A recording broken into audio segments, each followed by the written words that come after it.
मुळात मी हे स्पष्ट करू इच्छितो की मला भाजप प्रवेशामध्ये आता इंटरेस्ट राहिलेला नाही. मी शरद पवार साहेबांबरोबर आहे आणि शरद पवार साहेबांबरोबर राहील. भाजप प्रवेशासाठी माझे काही कार्यकर्ते इच्छुक आहेत, हे मी अमान्य करणार नाही. आणि त्या कार्यकर्त्याची इच्छा आहे बऱ्याच जणांची की आपण आता भाजपकडे गेलो पाहिजे. गिरीश महाजन जे आता या ठिकाणी बोलले की मी फार लहान माणूस आहे, ही गोष्ट खरी आहे की गिरीश महाजन फार लहान माणूस आहे, पण मुख्यमंत्र्यांच्या शर्यतीतला माणूस आहे. त्याच्या मतदारसंघामध्ये तसे बोर्डही लागलेले होते. त्यामुळे एवढ्या मोठ्या लहान माणसाशी मी संघर्ष करतोय. गिरीश महाजन हे विसरले की त्यांना राजकारणामध्ये ज्यावेळेस तिकीट मिळत नव्हतं, तिकीट म्हणजे 1995च्या सुमारास हा मतदारसंघ शिवसेनेकडे होता आणि याच्याऐवजी भुसावळ मतदारसंघ घ्यावा असा आग्रह होता अमळनेर किंवा भुसावळ.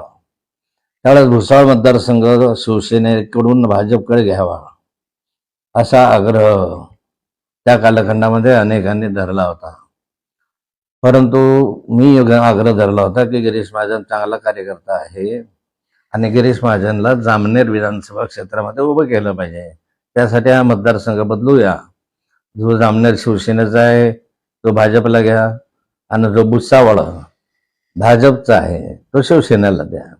परंतु याबाबत आमच्यामध्ये एकमत नव्हतं. डॉक्टर गुणवंतराव सरोदे खासदार होते आणि त्यांनी आग्रह धरला की आपला हा मतदारसंघ भुसावळ फक्त 5,000 मतांनी पडलेला होता, त्यामुळे हा मतदारसंघ बदलू नये अशी त्यांची इच्छा होती. आणि प्रमोद महाजनांची इच्छा होती की हा मतदारसंघ जामनेर मतदारसंघ हा मराठा बहुल मतदारसंघ आहे. त्यावेळेस विनोद तावडे वगैरे सगळे आम्ही हजर होतो. मराठा बहुल मतदारसंघ आहे, या ठिकाणी येणं अवघड आहे. परंतु अशाही परिस्थितीमध्ये मी आग्रह धरला की या ठिकाणी आम्ही निवडून आणू, कार्यकर्त्यांचा उत्साह आहे आणि हा मतदारसंघ त्यामुळे बदलला आहे. गिरीश महाजन कदाचित विसरले असतील. त्यांच्या मतदारसंघामध्ये जोपर्यंत ते मंत्री झालेत तोपर्यंत त्यांना मी सातत्यानं सर्व बाबींनी सहकार्य केलं, सर्व तोशी सहकार्य केलं. माझ्या सभेशिवाय त्यांच्या मतदारसंघामधली निवडणुकीची संपतच नव्हतं. प्रत्येक वेळी माझ्या सभा व्हायच्या, प्रवास व्हायचा, प्रचार व्हायचा.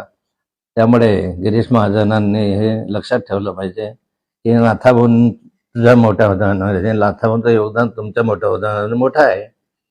आम्ही जर उजिडात आणलं नसतं तर कदाचित नसते, कार्यकर्त्यांनी मेहनत घेतली नसते तर कदाचित नसतं. पण ठीक आहे, गिरीश महाजनला तसं वाटतं की लहान आहे, पण माननीय मुख्यमंत्र्यांचा आशीर्वाद गिरीश महाजनला आहे. मुख्यमंत्र्यांचा आशीर्वाद जर काढला तर गिरीश महाराज कशातच नसतील अशी स्थिती आज आहे. आणि त्यामुळे फार गिरीश महाजनांचं लक्षात येण्यासारखं नाही आहे. एवढं निश्चित आहे की दिल्लीला मी गेलो होतो, त्यावेळेस मी गेलो म्हणजे मी स्वतःहून गेलो नव्हतो. माननीय अमित शहा यांनी मला फोन केला होता, मला त्यांनी दिल्लीला बोलवून घेतलं होतं. त्यावेळेस मला माहिती नव्हतं काय काम आहे आणि गेल्यानंतर त्यांनी मला सांगितलं होतं की भाजप जॉईन करू आणि नड्डाजीकडे पाठवलं. नड्डाजींनी काय जेव्हा त्या सगळ्यांना माहिती आहे. त्यानंतरच्या कालखंडामध्ये गिरीश महाजन म्हणतात मी विरोध केला नव्हता.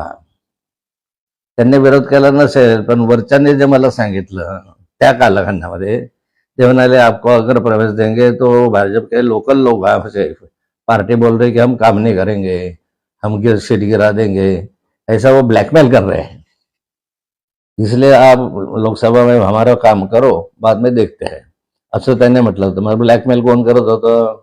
नाथाभाऊंना प्रवेश दिला तर आताही म्हणतात की नाथाभाऊंकडे जर देवेंद्र फडणवीस वाढदिवसाच्या दिवशी आले तर मी राजकारण सोडून देईल, हे वाक्य कोणाचे आहे? अशा अनेक गोष्टी आपण त्या खोलवर मी जात नाही. माझा 75वा वाढदिवस आहे, अमृत महोत्सवी वाढदिवस आहे आणि त्यानिमित्त शरद पवार साहेब, उद्धवजी ठाकरे, शिंदे साहेब या सर्वांनाच विनंती करणार आहे की तुम्ही यावं, जे येतील त्यांचं स्वागत करणार आहे.